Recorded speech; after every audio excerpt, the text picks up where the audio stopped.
작년 4월은 굉장히 잔인한 날이었어요. 기억하시죠? 저는 작년 4월에 종로의 한복판에 사역하고 있었는데요. 그 교회 근처는 광화문 있고요. 그 교회 근처는 청계천이 있어요. 그래서 4월달 그 사건이 있은 후에 노란 리본이 달려있는 곳을 늘 지나가야 됐고, 그 지나가는 목격 쪽에서 라헬의 울음이라는 그 단어가 제 마음속에 있었어요. 그럼 라헬의 딸들이 울고 있었다는 얘기는 예레미야의 말씀인데요. 라헬이 자식을 잃고 울었다. 자식이 없어졌으나 위로받기조차 거절했구나라는 예레미야의 말씀이 있습니다. 제가 나름 목사라고 누구를 위로해야 되는 경우들이 생깁니다. 자식을 잃은 분들, 또 큰 사고를 당하신 분들, 말 못할 어려움을 가지고 있다가 제 앞에서 통곡하시는 분들을 만날 수밖에 없어요. 그러면 어줍지 않게 위로를 하게 되는 순간들이 다가와요. 근데 그게 정말 그분에게 위로가 될까? 그런 생각을 하게 되고요. 그 위로가 그 마음속에 남아있긴 할까? 라는 마음이 듭니다. 여러분, 이 땅에 위로받기조차 거절하는 사람들이 있는 줄 저는 알고 있어요. 그러나 우리가 위로받는 것을 거절한다 할지라도 그리스도의 사람들이라면 오늘 무언가 그들에게 전해야 될 것이 있다고 생각합니다. 그것은 내가 아니라 내 안에 있는 성령의 말씀이고 내 안에 있는 그리스도의 빛 하나를 그에게 던져줘야 될 것이 오늘 우리들의 역할인 줄 믿습니다. 오늘 연합이고 또 헌신 예배, 보통은 연합 예배, 헌신 예배 이렇게 따라드리는데 연합 헌신 하시는데 너무나 좋은 단어들 아닙니까? 하나님께서 기뻐하시는 일들이라 믿어요. 연합한다, 그리고 오늘 헌신한다. 우리 남전도회에 하나님 그 연합과 헌신을 통해서 기뻐받으시는 일이 있을 줄 믿습니다.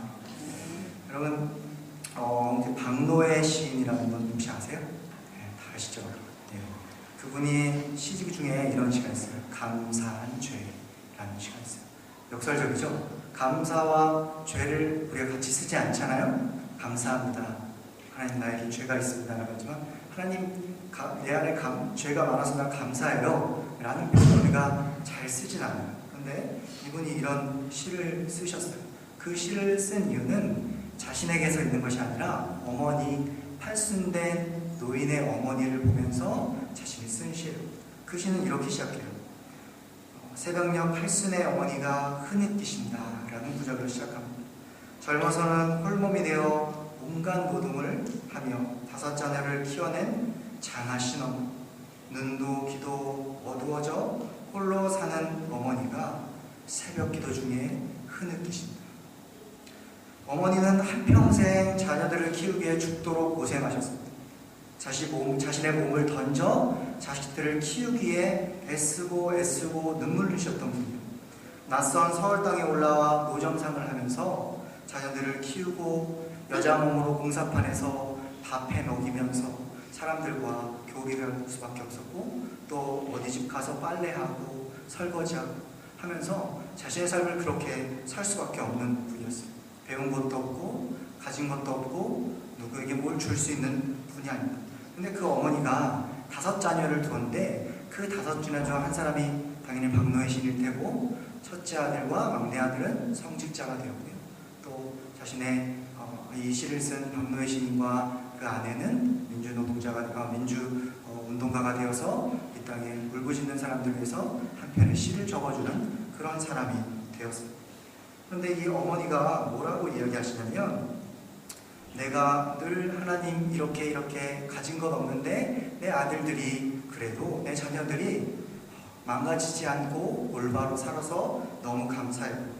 그리고 내가 미역과 노점상을 하다가 잡혀오면 누군가 내 처지를 딱하게 생각해서 나를 그냥 풀어준 것도 너무 감사해요. 내가 몸이 약하다고 조금 느려도 보호해줘서 너무 감사한 일들이 많아요. 또 끊이지 않고 일자리들을 나에게 주셔서 너무 고마워요. 이렇게 이야기합니다. 그런데 그 어머니가 그러다가 흐느끼신다라는 장면에서 박노해 시인이 그것을 캐치해냅니다. 나이 80이 되고 나 보니 그분이 이렇게 표현해요. 숨은 죄가 보이기 시작했다. 이렇게 이야기합니다. 숨은 죄가 보인다.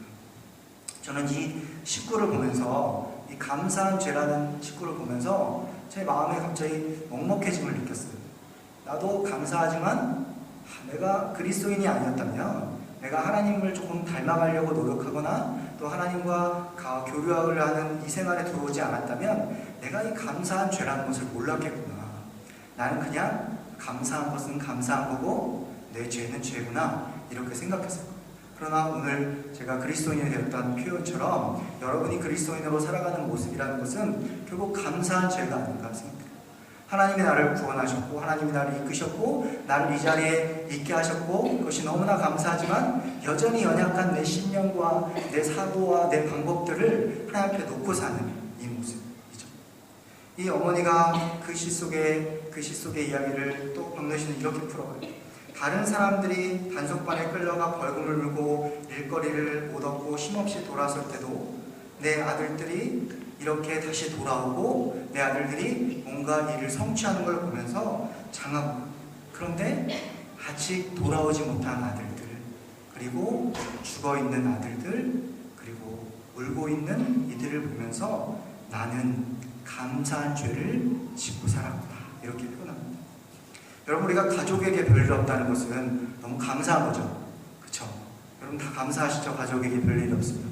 그런데 그것은 경건한 일일 수도 있지만 그렇지 못한 이들을 생각해보면, 여전히 돌아오지 못한 아들들을 보면, 여전히 돌아오지 못한 자녀들을 보면서 내가 감사하다고 말할 수 있을까? 라는 그 마음이 너무나 귀하고 너무나 그리스도인의 마음이라는 것을 발견했기에 저는 가슴이 먹먹해졌어요. 오늘 이 말씀을 보면서 오늘 우리가 부활절 둘째 주일이죠. 부활 후 둘째 주일을 살고 있는데 이제 베드로의 부활을 보게 돼요. 그리스도의 부활 이후에 베드로가 그리스도와 함께 다시 살아가는 힘을 얻게 되고 그가 무엇으로 살 수 있는지를 보게 되는 장면이에요. 예수의 십자가 처형은요, 제자들의 마음에 깃들었던 새로운 세상에 대한 꿈을 다 조각낸 거예요. 그들이 갖고 있었던 생각들, 이제 뭔가 이루어지고 뭔가 새롭게 될 거야. 그리스도를 통해서, 예수를 통해서 이 땅에 뭔가 변화가 생길 거야 라는 그들의 꿈과 희망이 다 산산도가 나버린 그런 사건이에요. 십자가는 기존 체제에 길들여지기를 거부하는 이들이 맡게 되는 운명이었습니다. 로마가 집권하고 로마가 원하는 대로 살아야 되는 삶의 방향 속에 그들이 그 방향을 따라가지 않는다면 맡게 될 운명 같은 것이었죠. 그 거센 일격에 제자들은 다 나가떨어졌어요. 그 누구도 주님 곁에 있지 않았어요. 여인들을 통해 예수가 부활했다는 소식을 들었지만 이미 그들이 속에 식어버렸던 이 마음들, 그 마음은 쉽게 다시 불붙지 않았습니다. 제가 한때 이런 말을 했었던 것 같아요. 나의 비전은 교회와 신앙의 모습 속에서 그런 모순 속에서 실망했던 사람들에게 다시 신앙의 모습을 제안하고 회복하는 거라고, 제가 강원도에서 한 3년 반 정도 목회할 때 그런 혼자 비전을 가졌어요. 그런데 여러분, 돌처럼 굳은 마음이 무엇인지를 확인하는 거였어요. 저는 나는 그들에게 신앙을 확인해주고 다시 그리스도의 삶의 모습으로 건져와야지, 이런 비전을 가졌지만 실상은 얼마만큼 그들이 단단해진 돌로 있는지, 여러분, 이 제자들이 바로 그런 모습 아니겠어요? 그들이 다 떠나갔다는 것은 더 이상 희망도 더 이상 갈 곳도 없어서 그들이 돌아간 곳은 삶의 원래 있던 자리. 성경이 뭐라고 얘기하냐면 자기들의 옛삶의 자리로 돌아갔다. 베드로는 어디로 돌아갔습니까? 자기가 있던 원래의 삶의 어부의 모습으로 돌아가요. 디베라 바다에 그물을 던졌던 그 삶으로 돌아가요. 그들이 건져 올린 것은 고기가 아니라 혼돈이고 공허였습니다. 마치 창세기 1장의 말씀처럼 그들이 건져 올렸던 것은 혼돈밖에 없어요. 이제 내가 뭘 하지? 내 안에는 공허함밖에 없었던 거예요. 그런데 새벽녘 한 낯선 이가 그들을 찾아오죠. 그리고 그 낯선 이가 누군지 제자들은 몰라고 합니다. 제자들은 그가 배 오른편에 그물을 던지라고 말하자 그대로 합니다. 많은 고기가 건져 올려졌어요. 제자들이 비로소 그분이 주님이라는 사실을 알게 됩니다. 주님은 바닷가에 불을 피워놓고 지친 제자들 위해 생선과 빵을 굽고 계십니다. 그리고 단 한마디의 책망조차 하지 않으십니다. 아무 일도 없던 듯이, 그저 평안하듯이, 그저 그들에게 안식을 주듯이 너희가 지금 잡은 생선을 조금 가져와봐 라고 말씀하십니다. 그리고 그들에게 식탁에 초대하십니다. 와서 아침을 먹어라. 와서 나와 함께 있자 라고 말씀하시죠. 여러분, 아까 돌아가 그들의 자리로 있었다고 얘기했죠. 그들은 돌아가서 자신의 삶의 옛삶의 자리로 돌아왔다면 주님은 그들과 원래 함께 있었던 자리로 오셨어요. 나와 함께 먹었던 자리 그들에게 주어야 교회 공동체의 모습이 아닐까 싶습니다. 그리고 주님은 베드로에게 3번이나 물으시죠. 이렇게 물어보시죠. 내가 나를 사랑하냐? 그럼 우리가 다 알고 있는 말씀입니다. 3번이나 거듭돼서 물어보고요. 이 거듭되는 질문 속에 우리는 성경을 조금 읽고 알고 신앙생활을 오래 했다면 여러분 한 장면이 또 캐치가 될 거예요. 어떤 장면이죠? 베드로가 예수를 3번 부인했던 그 장소, 가야바의 관저로 다시 베드로를 데려다 놓게 되겠죠. 그때 베드로는 사람들이 불 피워놓은 그 곳에서 숯불 속에 불을 쬐고 있는 자기 모습, 그리고 3번이나 주님을 모른다고 부인했고 부인에 덧붙여 저주까지 했던 그 장면으로 자신을 보게 되는, 차라리 책망하셨다면 속 편하지 않겠습니까? 우리 어린 시절에 우리가 잘못하고 집에 돌아가는데 아버지 어머니가 한 말 안 하시면 더 불안하잖아요. 더 불안해서 어떡하지? 라고 생각했던 것처럼 주님은 한마디 책망하지 않으시고 그 자리에 내가 나를 사랑하느냐? 라고 물어보십니다. 베드로가 대답하죠. 주님, 그렇습니다. 내가 주님을 사랑하는 줄 주님이 아십니다. 그렇게 베드로는 아마 숨죽인 통곡소리 하며 그렇게 이야기했을 것 같습니다. 주님을 위해 죽겠다고 장담했던 자기와 내 안에 있는 다른 모습, 그러니까 나의 부조화 속에서 느껴졌던 자괴감, 내가 주님을 따라가자, 내가 주님을 따르겠다, 주님이 아니면 난 죽겠습니다 했던 그 자기의 본래 모습이었다 생각했던 모습과 나의 진면목이 드러났던 그 자리 속에, 그 부조화 속에 고통받고 있는 베드로를 주님이 꺼내놓으시는 장면이라고 생각됩니다. 내가 나를 사랑하느냐? 라는 장면은 내가 아직도 너를 포기하지 않았어 라는 소리로 들려지게 됩니다. 베드로는 그 큰 사랑을 알기에 주님을 사랑합니다 이렇게 고백할 수밖에 없습니다. 주님은 베드로에게 내가 이제 내 어린 양떼를 먹이라는 사명 하나를 주시죠. 주님께 그렇게 등을 돌렸던 제자를 전폭적으로 신뢰하시는 모습을 봅니다. 어쩌면 이러한 신뢰는 모험일지도 모르겠어요. 한번 도망갔던 이를 어찌 다시 믿겠습니까? 그러나 베드로의 부활이 시작되는 거죠. 주님은 인간의 연약함을 너무나 잘 알고 계셨기 때문에 죽음의 공포 앞에 섰던 인간의 신념이라는 것이 얼마나 무기력하게 꺾일 수 있는지를 보고 계셨어요. 아니, 이미 알고 계셨어요. 누가복음 22장 31절 32절의 말씀 보면 이런 말씀이죠. 시몬아 시몬아 보아라, 사단이 밀처럼 너를 채찍하려고 너희를 소나기에 넣기를 요구하였다. 그러나 내 믿음이 꺾이지 않도록 내가 너를 위해서 기도하겠다. 내가 다시 돌아올 때 내 형제를 굳세게 하여라. 이 말씀이 요한복음의 지금의 말씀과 연결됩니다. 주님을 부인함으로 베드로는요, 상한 갈대, 아니 꺾여진 갈대였어요. 여러분, 꺾여진 갈대는 쓸데가 없습니다. 쓸데없는 글이었어요. 부러진 글이었어요. 그러나 주님은 부러진 글을 하나님 앞으로 다시 되돌려놓으세요. 그가 절망과 공포를 딛고 일어설 수 있도록 주님은 그가 제자리로 돌아올 거라고 굳게 믿고 계셨던 겁니다. 상한 갈대 같은 사람이라도 주님이 숨결 하나를 불어넣으신다면 하늘의 곡조를 노래할 수 있는 그런 사람인 법입니다. 쓰라림의 아픔, 넘어진 자의 아픔을 아는 베드로였기 때문에 그는 다시 일어날 수 있었습니다. 그러나 그는 그 자신의 신념 위에 교회를 세우거나 그 자신의 생각 위에 하나님 나라를 건설하겠다는 것이 아니라 자신의 연약함 위에 하나님을 보게 되는 자입니다. 그럼 우리가 베드로가 한 놀라운 신앙 고백 다 알고 계시죠? 그게 뭐죠? 네, 주는 그리스도시요 살아계신 하나님의 아들이십니다. 여러분, 당시에 하나님의 아들을 누구라 불렀습니까?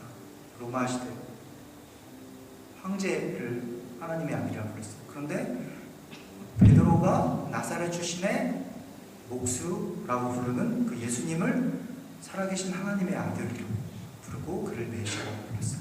그거는 놀라운 신앙의 고백이에요. 그런데 성경을 제가 그 부분을 계속 읽다 보니까 베드로가 고백했지만 하나님이 그 고백 위에 교회를 세우셔요.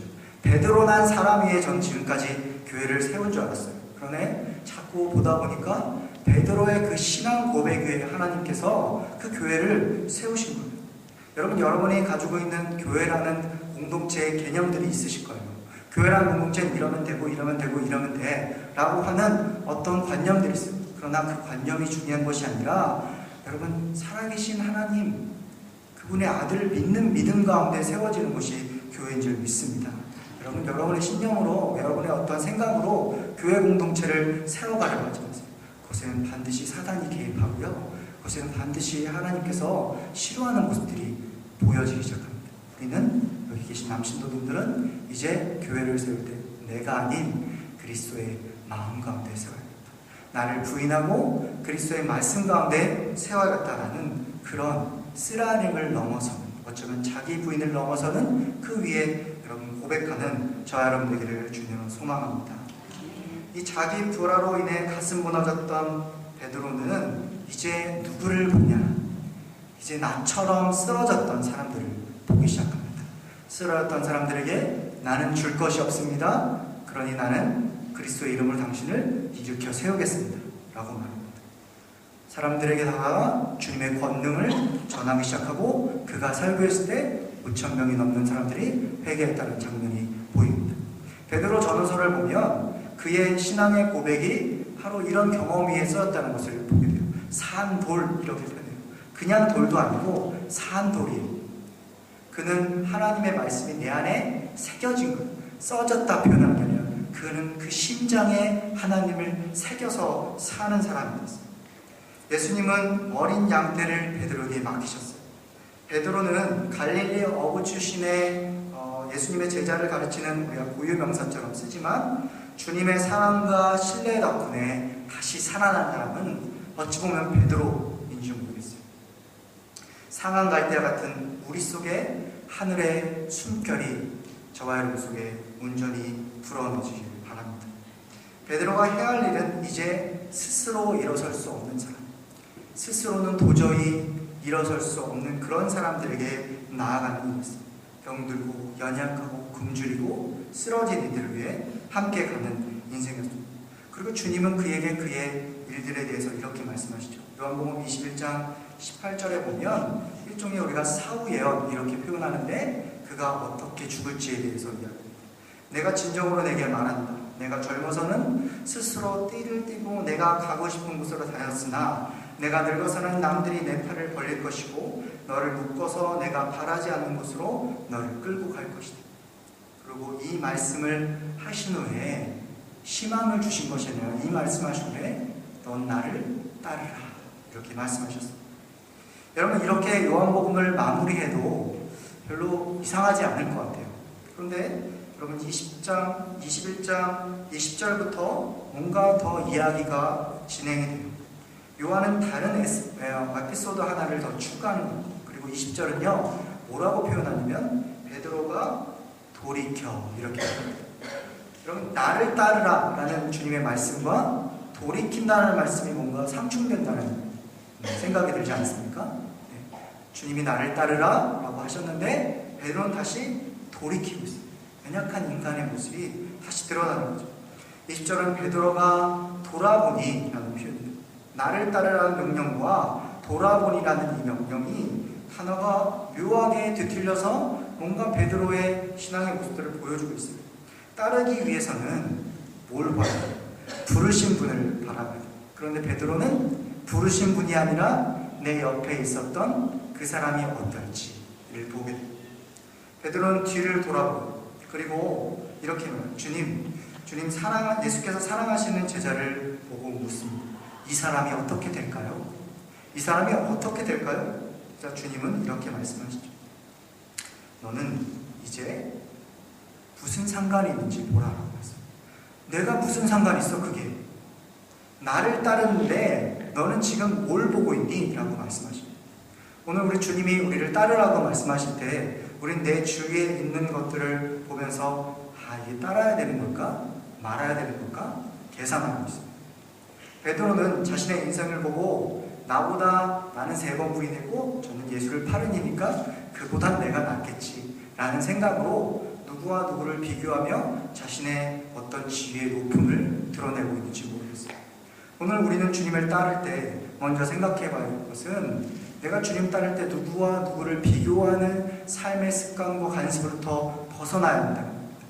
헌신이라는 것은, 소명이라는 것은요, 오늘 우리가 주님을 따라갈 때 우리는 자꾸 옆 사람의 일들을 비교하면서 저희는 뭘 했고 어떤 간증이 있고 어떤 것들이 있어 라고 보게 됩니다. 그러나 주님은 나를 따를 때 너와 상관없는 것들은 보지 말라 이렇게 말씀하십니다. 오늘 우리는 정말 관심 가져야 할 것, 정말 봐야 할 것은 보지 않고 내 눈과 귀를 가리고 내 마음을 가려버리고 하나님을 바라보지 모르겠습니다. 저와 여러분은 오늘 보지 않아야 될 것은 과감하게 보지 않고 정말 봐야 할 것을 보는 은혜의 사람들 되기를 주님으로 소망합니다. 자기와 다른 이를 비교하는 순간 우리는 원망과 시샘이 드러나요. 주님이 그게 너랑 무슨 상관이 있느냐? 라고 물어볼 때 주님 베드로를 책망하고 다시 그게 소명을 주십니다. 너는 나를 따르라. 재차 말씀하십니다. 우리는 요한의 소명이 무엇인지 알고 베드로의 소명이 무엇인지 알고 또 바울의 소명이 뭔지 알고 있어요. 바울은 이방을 위한 복음의 전도자로 살아왔고요. 요한은 하나님의 말씀을 기록하여 우리에게 전해주는 사람이 되고 베드로는 예루살렘의 공동체를 중심으로 해서 교회를 세워나가는 하나님의 사람입니다. 여러분 누구를 비교하고 누가 위에 있고가 아니라 역할의 경중은 없습니다. 모두가 다 소중하게 하나님의 사람답게 오늘 살아갈 수 있는 시와 때를 부여받는 겁니다. 각자가 자신의 일을 성실하게 감당할 때 그리스도의 몸이 든든하게 세워질 줄 믿습니다. 요한의 복음에 대한 기록을 마무리하면서 이런 말 한마디를 덧붙여요. 15절에 보면 예수께서 행하신 일이 이외에도 많으니 만일 낱낱이 기록된다면 이 세상이라도 이 기록된 책을 두기에 부족할 줄 아노라. 이런 말씀을 덧붙입니다. 이 말씀 있다 이런 생각이 들었어요. 그러니 성경이 그렇게 중요하다라고 말하는 부분을 놓치지 않고 한 글자 한 글자, 제가 성경을 한 글자 한 글자 어떤 문자적으로 여러분에게 소개하는 것이 아니라 하나님의 숨결이 그 안에 불어나왔다는 의미로 요한이 얼마나 중요시하는 이야기들, 요한이 정말 이것은 내가 꼭 전해주고 싶어야 되는 이야기만 이 안에 담아놨으면 이런 표현을 쓸까